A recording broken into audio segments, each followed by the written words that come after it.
जय हिंद दोस्तों। आज हम लोग यूक्लिड विभाजन प्रमेय के बारे में जानेंगे। 2026 में मैट्रिक परीक्षा के दृष्टिकोण से आज यूक्लिड विभाजन प्रमेय से सवाल लेकर आए हैं। यूक्लिड विभाजन प्रमेय से 4-5 प्रकार के प्रश्न पूछे जाते हैं। जैसे यूक्लिड विभाजन प्रमेय का प्रयोग करके एचसीएफ निकाले, गुणनखंडन विधि से एलसीएम और एचसीएफ निकाले, सिद्ध कीजिए √3 एक प्रमेय संख्या है, किस संख्या का दशमलव प्रसार अशांत होता है, अशांत होता है, और कौन सी संख्या 0 पे समाप्त होती है, आदि ये सब प्रश्न होते हैं। और एक नंबरिया भी प्रश्न पूछे जाते हैं। तो चलिए शुरू करते हैं वीडियो। सवाल देखिए, पहला है, इनमें कौन सी संख्या रूट संख्या नहीं है। रूट संख्या किसे कहते हैं यह जानना जरूरी है। रूट संख्या का अर्थ है अभाज्य संख्या। अभाज्य संख्या का अर्थ है वैसी संख्या जो एक से और खुद से भाग लगे और किसी अन्य संख्या से भाग ना लगे। जैसे 2 1 से खुद से लगता है, यह अभाज्य संख्या अर्थात रूट संख्या है। 3 भी अभाज्य संख्या है। 4 भाज्य है, 5 अभाज्य है, तो हम मानेंगे 4। बुझ गए, रूट का अर्थ है अभाज्य संख्या। अगला प्रश्न, यदि ए और बी दो अभाज्य संख्या है तो दोनों का एचसीएफ कितना होगा। तो याद रखना, अभाज्य संख्या का महत्तम समावर्तक 1 होता है और लघुत्तम समावर्तक दोनों का गुणनफल अर्थात ए भी होता है। तो यहाँ पर एचसीएफ अर्थात महत्तम समावर्तक कहा गया है, तो महत्तम समावर्तक 1 ढूंढेंगे तो डी में आप मैंने दिखेगा। अगला सवाल, यदि ए बराबर 3q + r तो r का मान इनमें से कौन नहीं हो सकता। ध्यान दीजिए, यूक्लिड विभाजन प्रमेय में r जो है शेषफल है, अर्थात 3 से भाग लगाया जाए तो शेषफल इनमें से कौन नहीं हो सकता। तो याद रखिए, 3 से यदि किसी संख्या में भाग लगाएंगे तो शेषफल 0, 1, 2 हो सकता है, 3 नहीं हो सकता। तो इसमें 0 है, 1 है, 2 है, अर्थात 3 मारेंगे। 4 भी नहीं हो सकता, 5 भी नहीं, कारण जितना से भाग लगाया जाता है हमेशा शेषफल उससे कम आता है। जैसे मान लीजिए यहाँ पे पूछा जाता है ए बराबर 5q + r, तो r कौन नहीं हो सकता। तो याद रखना है, 5q का अर्थ है 5 से भाग लगाया गया है, तो शेषफल 0 आ सकता है, 1, 2, 3, 4, परंतु 5 या 5 से बड़ा नहीं आ सकता। तो उसके हिसाब से हम उत्तर मारेंगे। अगला प्रश्न, इनमें कौन सम संख्या है। सम माने जोड़ा, जोड़ा का मतलब जो 2 से भाग लग जाए। तो यहाँ कोड भाषा में दी गई है, तो चलिए चेक करते हैं कौन है कौन नहीं। यदि q का मान 1 रखे तो हल करेंगे तो 3 बनेगा, 2 रखे तो 5, 3 रखे तो 7, अर्थात हमेशा यह अभाज्य संख्या है। 1 रखेंगे तो 3 अभाज्य, 2 रखेंगे 6 भाज्य, 3 रखेंगे तो 9 अभाज्य। मैंने क्या सम और विषम मैंने दोनों बन रहा है। इसमें देखिए, 1 रखेंगे तो 2 सम, 2 रखेंगे 4 सम, 3 रखेंगे q का मान तब भी सम, हर बार सम, और इसमें हमेशा विषम। तो हम क्या मानेंगे, 2q, सी नंबर। अगला प्रश्न, इनमें कौन अपरिमेय संख्या है। अपरिमेय का मतलब है वैसी संख्या जो रूट में रहे या जिसका दशमलव प्रसार अशांत अनावर्ती हो, है ना। तो यहाँ देखिए, √4, 4 का वर्गमूल 2 तो परिमेय हो गया, 9 का वर्गमूल 3 परिमेय हो गया, 18 में 2 से भाग लगाएंगे तो ये भी 9 बनेगा और 9 का वर्गमूल 3 होगा, लेकिन 20 का वर्गमूल करेंगे तो 2√5 होगा, अर्थात यह अपरिमेय संख्या है ना। लेकिन सब रूट में था, और जो याद कर लिया है कि रूट वाली संख्या अपरिमेय संख्या कहलाती है, तब तो बाबू सब अपरिमेय है। लेकिन ये भी याद रखना है जिसका दशमलव प्रसार अशांत अनावर्ती हो। अगला प्रश्न, पाई घटा 22/7 एक संख्या है, कौन संख्या है। परिमेय संख्या, अपरिमेय संख्या, प्राकृत संख्या, इनमें से कोई नहीं। तो हम लोग जानते हैं पाई अपरिमेय संख्या है और 22/7 परिमेय संख्या है, यानी अपरिमेय संख्या में परिमेय संख्या घटाने से सदैव अपरिमेय संख्या होता है। तो उत्तर होगा आपका बी नंबर। अगला प्रश्न, यदि ए और बी स्व अभाज्य संख्या हो तो उसका मौसक कितना होगा। ये हो बी, ए बी 1। तो सबसे पहले स्व अभाज्य संख्या जानना होगा। स्व अभाज्य संख्या किसे कहते हैं, जब दो संख्या का मौसम माने महत्तम समावर्तक 1 निकले तो उसे स्व अभाज्य संख्या कहते हैं। तो प्रश्न में कह दिया गया ए और बी स्व अभाज्य है, इसका मतलब महत्तम समावर्तक 1 होगा, उत्तर होगा डी। अब हम लोग मैंने 15 एक नंबरिया प्रश्न है। अब आगे हम लोग देखिए, संख्या 2.101101110 चलते जा रहा है। कौन सी संख्या? पूर्णांक संख्या, परिमेय संख्या, अपरिमेय संख्या, कोई नहीं। ध्यान रखना, जो संख्या अनंत तक जाए परंतु दोहराए नहीं उसे अपरिमेय संख्या कहते हैं। तो टिक अपरिमेय संख्या में मिलाएंगे। यदि संख्या दोहराती बार बार तो उसको हम लोग क्या कहते हैं? परिमेय संख्या। जैसे यहाँ देखिए 0.77 है ना दिया है, तो इस तरह का संख्या दिया जाए तो परिमेय संख्या। अगला सवाल, यदि a बराबर इतना और b बराबर इतना तो HCF क्या होगा? तो याद रखना, जब भी HCF निकालते हैं तो दोनों संख्या में जो संख्या मिले, यदि 2 को मिले तो गुणनफल, 1 को मिले तो वही। तो गौर से देखा जाए, इसमें 3 है तो इसमें 3 नहीं है, इसमें 5 है तो इसमें भी 5 है, 23 है, 7 है, 11 है, माने केवल 5 मिल रहा है। इस नाते इसका मौसा क्या होगा? 5। खोजिए 5 कहाँ? यहाँ C नंबर में। अगला सवाल, 144 का अभाज्य गुणनखंड में 2 का घातांक कितना है? तो हम 144 का हम यहाँ पर करके दिखा रहे हैं। हम फटाक से इस तरह कर कर 2 से लगाएंगे, 2 7 14 2, फिर 2 से लगाएंगे 2 3 6, 2 6 12, फिर 2 से लगाएंगे 18, फिर 2 से लगाएंगे 9, फिर 3 से लगाएंगे 3। तो गौर से देखिए यहाँ पर 1 2 3 4, 4 बार 2 आ गया है, यानी 2 पे पावर 4। तो 2 कई बार आया है? 4। तो ढूंढ लीजिए 4 कहाँ है? C नंबर में। अगला प्रश्न, 0.777 चलते जा रहा है, इसको P/Q में बदलने से कितना आएगा? तो ध्यान दीजिए, जब भी इस तरह की सवाल दे, अनंत तक जाए, तो हमेशा बटा में बदलेंगे तो उससे ये कम आएगा। जैसे 0.7 है तो हम लिखेंगे 7/9। यदि इस तरह रहता 0.33333 बढ़ते जाता तो हम इसको कैसे करते? 3/9 काटकूट करते तो 1/3। जैसे कोई भी संख्या इस तरह रहे 0.23 पे बार का मतलब यह 23 आ रहा है, तो इसको जब भी हम बटा में बदलेंगे तो क्या लिखेंगे? 23/99। याद रखिए, यदि बार ना रहता तो 23 हम 100 लिखते, बार है तो एक कम कर देंगे 99। जैसे यहाँ देखिए 5 रहे ऐसे, अब तो 3 अंक हो गया 0.235। यदि बार नहीं रहता तो लिखते 235/1000, लेकिन बार रहा है तो लिखेंगे 235/999, एक कम। तो इस हिसाब से कौन हो जाएगा? B number, 7/9। अगला सवाल, इनमें कौन परिमेय संख्या है? तो रूट वाली संख्या परिमेय संख्या क्या करा? इनमें कौन परिमेय संख्या है?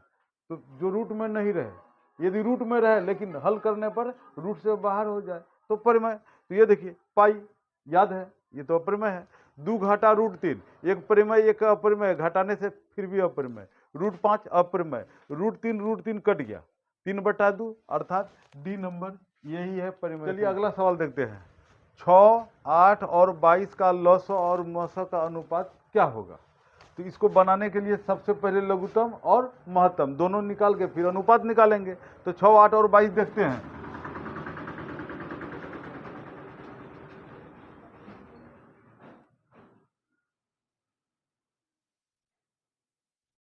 अब तो भाग लग नहीं रहा है। अब चलिए इसको गुना करके देख लिया कितना आता है। 11 चौका 44, 44 दूना 88, 88 तिया, 88 तिया कर दीजिए। 8 तिया 24 का 4, 8 तिया 24 और 2 26। इसका लघुत्तम समावर्तक कितना आया? 264। और महत्तम निकालेंगे तो 2 से भाग लगा है तो केवल 2 आएगा। अब इसको छोटा कीजिए, आधा आधा कर देते हैं। 1 3 2 और इधर आधा करेंगे 1, अर्थात 132/1 कहाँ है? A नंबर में। ठीक है। अब अगला सवाल, 3/1600 का दशमलव प्रसार होगा?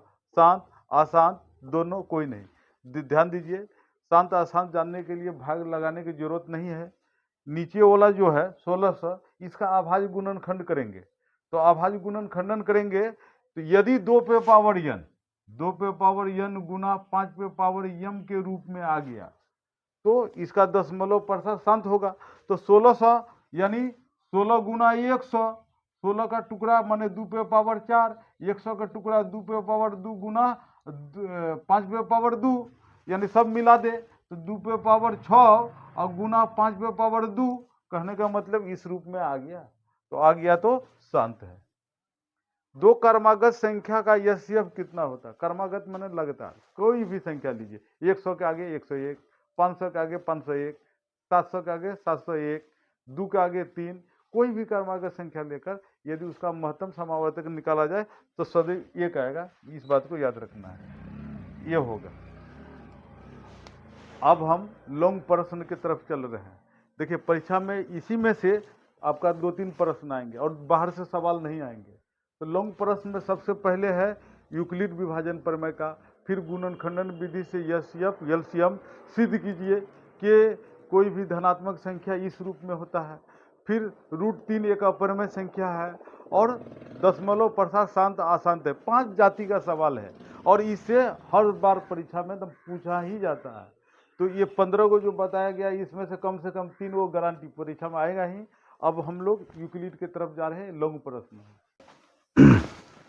चलिए देखिए, यूक्लिड विभाजन प्रमेय का प्रयोग कर 120 और 155 का यस्यफ ज्ञात कीजिए।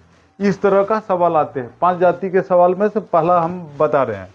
तो सबसे पहले हल लिख लेना है और ये दोनों में चुनना है कौन बड़ी सी संख्या है, 120 बड़ी है कि 155। तो हम देख रहे हैं 155, तो देखिए 155 बड़ी संख्या को पहले लिख दीजिए, बराबर का यहाँ चिन्ह लगाइए, लगा दिए।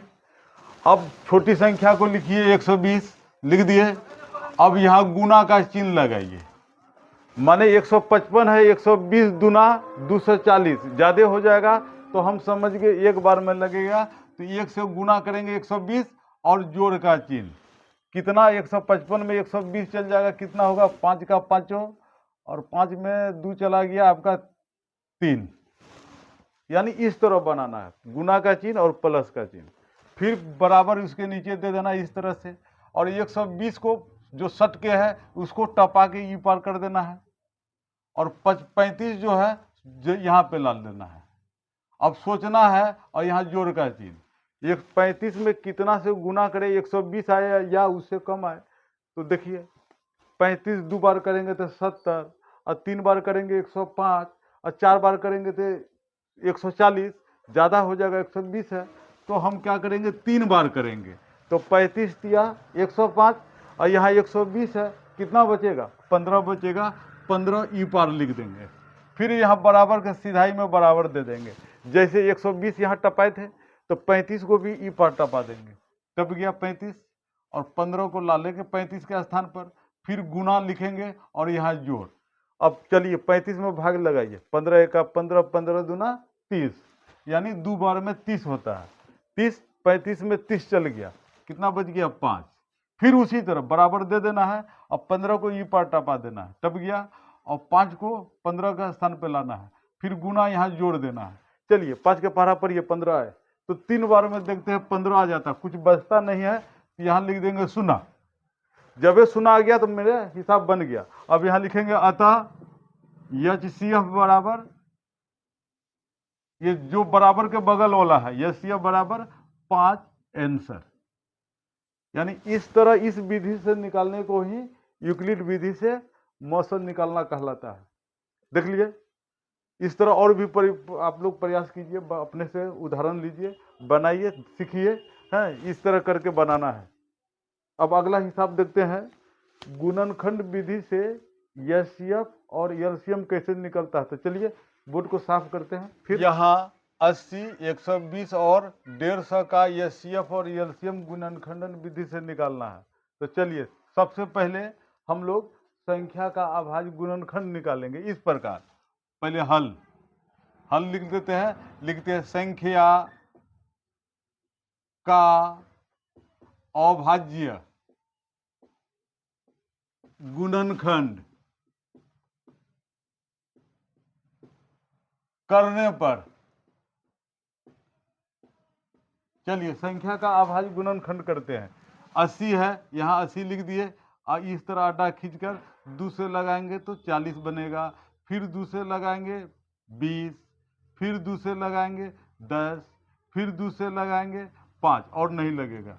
दूसरा क्या है 120, चलिए 120 में भी लगाते हैं, 2 से 60, 2 से 30, 2 से 15, 3 से 5 और नहीं लगेगा।